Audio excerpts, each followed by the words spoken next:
back. Just want to put out a message out there to never give up. Um, Times are still a little bit crazy, or a lot crazy. Things are still happening out there. I hope everyone stays safe above everything else, but continue to apply pressure. The mission has not been completed yet, right? So we want to make sure that we continue to apply pressure, we continue to fight for what is right, and for what is rightfully ours. And above all, just stay safe, stay black, stay beautiful, and keep fighting. My name is Ms.Marissa Rivera. I'm 22 years old. I was born and raised in the Bronx, and I am currently a teacher's assistant. The current status of the educational system before and after the pandemic. So I guess you can start with before. Any ideas, anything that come to your mind? I want to to just be free. Okay. I don't really know too much before because I started working in the public education system pretty close to when the pandemic started.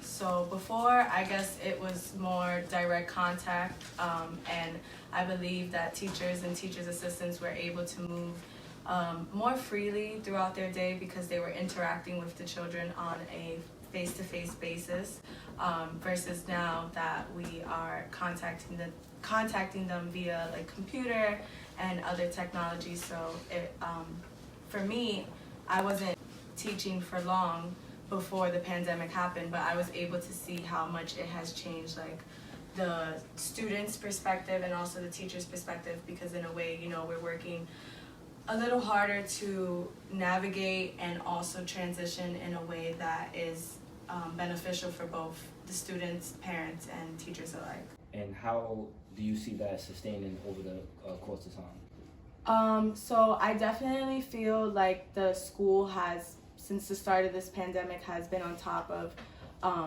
switching to remote learning, whereas, you know, they have trained us in Google Classrooms, they have allowed us to speak our opinions and also come up with activities and lesson plans that will benefit the children while they're at home, and keep us communicated in a way that they don't feel distant, but also that they're still in a school-like situation. So I feel like everyone has had to adjust on every level, higher ups, CEOs, COOs.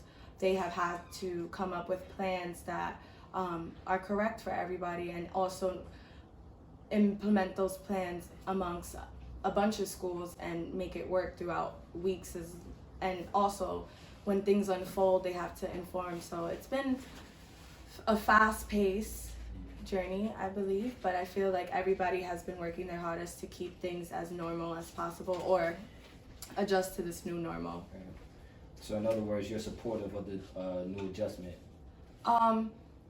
I am supportive just because I feel like we need to keep children not only occupied, but somewhat on track to their education. So we are trying, and everyone is trying to keep it on a track where nobody is left too behind, you know, at any rate, even though it's going to happen.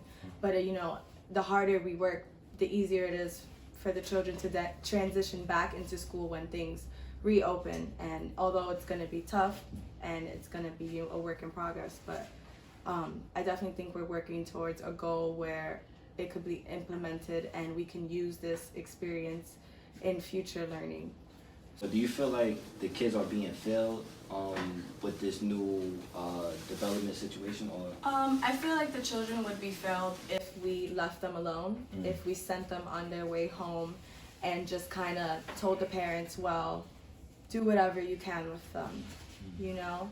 So I don't really know how it is amongst other schools, but for my school, I feel like we keep in a constant communication with the children and parents, and we establish that communication where if they have any questions or concerns, or they feel that they need help, they can always talk to us and call us and email us, and we will be there to provide them with instructions and feedback and answer any of their questions or concerns. So I can, like I said, I can only speak for myself and my school, but I feel like we have done a good job. I'm trying to keep them on track as much as possible. Like give them the same work that they would get in school, things that they're familiar with, things that they can navigate on their own. It was definitely difficult. It's like implementing the new computer technology to them because I teach young students. I teach second grade. We don't really do a lot of work on the computer besides a few programs. So relying on them to do their entire work on Google Classroom is definitely something that I was nervous about. But over time, which it's been like about a month now, over time I feel like the children have definitely gotten a better hang of online and remote learning and have learned how to type and learned how to do new things that they may have not learned so early if we didn't move to remote learning. Got you. So, just to follow up on what you said, and just speaking on how you guys do it as far as like your teachers and stuff like that. From a general perspective, do you feel like the pandemic will, in the future, impact teaching and the relationship with students and stuff like that?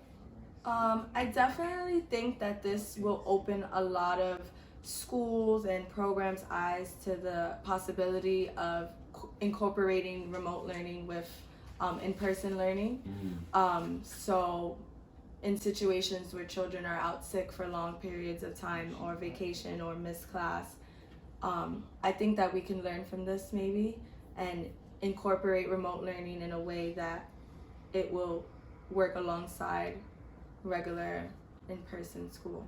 Would you be able to touch more on that? Like as far as you say, like incorporating, as far as like the people, like you spoke on that. Well, just in my experience with online classes where you could post videos or have a discussion board and have a online continuous discussion, we can implement that, That's just what I mean, like taking this as a way of seeing that there's other ways of learning, and we only think of online learning and remote learning for older grades and college level classes, but as this is showing us like younger children can also adapt in a different way to online learning as well. Gotcha.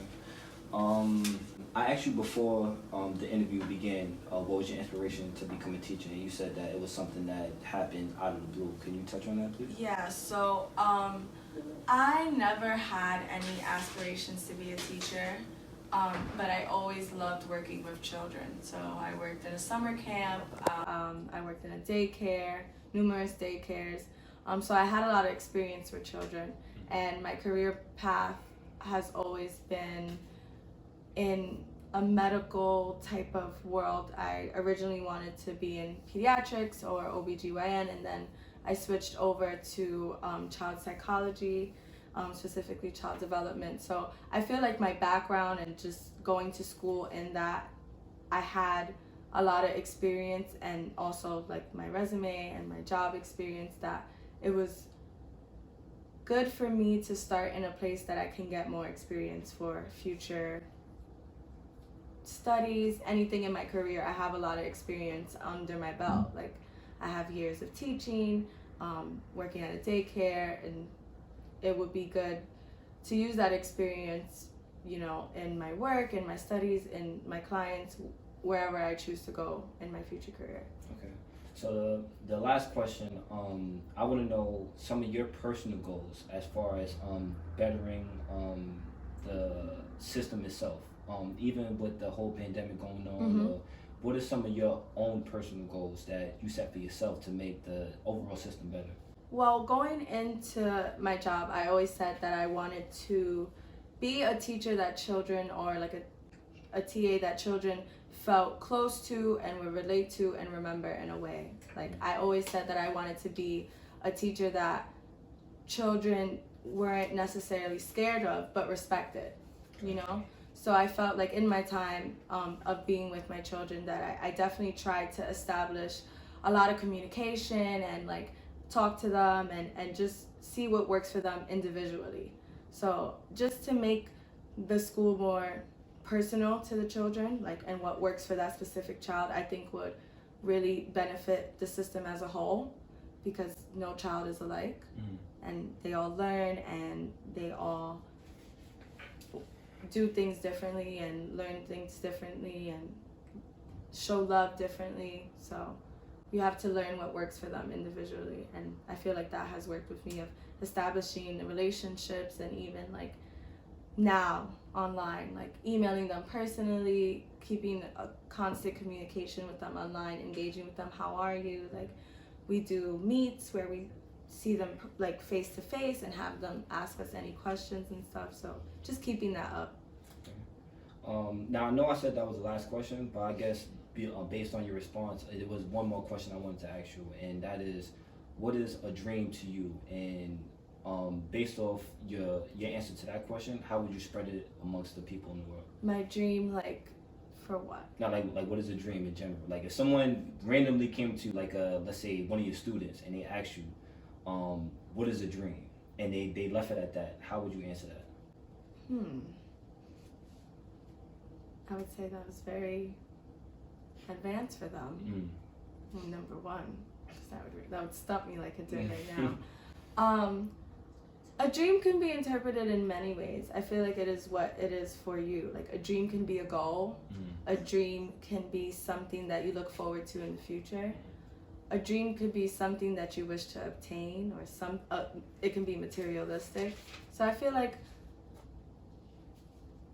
a dream is like what keeps us going, what we hope and like dream to become, like what we think about when we say where do we see ourselves in 5 years. But if a child is thinking like that at that age, that's pretty cool. Like, well, I just the purpose of me having myself interview you, because you and I have spoken in the past, and I was able to gain some sort of insight on your perspective in regards to like children teaching, and I felt like it was something that was a necessity in regards to this documentary and the message that I'm trying to send. So I just wanted to thank you personally. You're welcome. I appreciate you being a part of this, and keep it going. All right? Thank you. So thank you. I appreciate it. That's all right, people. Great answer. Yeah, Great answer. those Great are the answer. answers. Wow. Give it here. You nailed it. Nailed it. Which is so good. When this video goes up, I'm gonna comment. She has silky bottom. this bitch has PJs and you don't even want to know what. Nailed it. Where's the music?